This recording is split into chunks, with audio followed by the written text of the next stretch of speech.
Let me say one last thing, and I say this with some trepidation because, after all of you were told in June and July that I had disappeared, and it must be a great shock to have me showing back up again.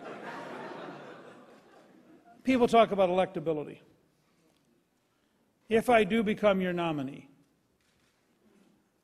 in Tampa, I will, in the acceptance speech, challenge the President to 7 3-hour debates with a timekeeper but no moderator in the Lincoln-Douglas tradition. I will concede in advance that he can use a teleprompter.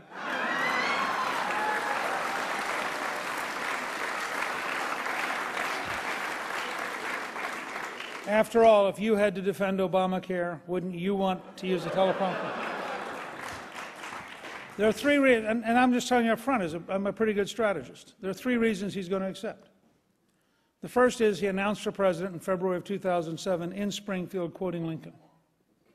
The second is he's a graduate of Columbia, graduate of Harvard Law, editor of the Harvard Law Review, the greatest orator in the Democratic Party. How does he look in the mirror and say he's afraid to debate some guy who taught at West Georgia College? The third reason is practical. As many of you know, I'm a student of history. Unlike the President, I've studied American history.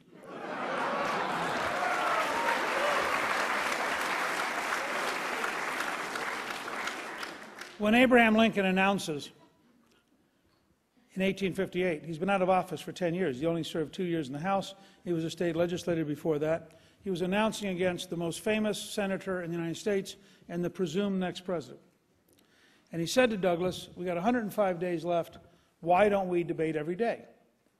And Douglas said, "I don't think so." So Lincoln took up a pattern. Wherever Douglas went, Lincoln would show up 1 day later. And presently, Douglas began to figure out the news coverage was always Lincoln's rebuttal. And so after about 2 or 3 weeks, he wrote Lincoln and he said, "All right, I'll debate you." There were 9 congressional districts. He said, "We're not going back to the 2 you've already been in, but I'll debate you in the other 7. That's how this started. It was widely covered by AP back then and printed in virtually every newspaper in the country. Lincoln had the debates reprinted as a book the next year, which was a major step towards his winning the presidency. I would argue that it is, since the Federalist Papers, the finest collection of discussion about the nature of freedom that you'll see in American politics in 200 years. So let's remember how Lincoln got Douglas to decide. If the President has not accepted by the time we get to Tampa, in my announcements, in my acceptance speech, I will announce that the White House, as of that moment, is my scheduler.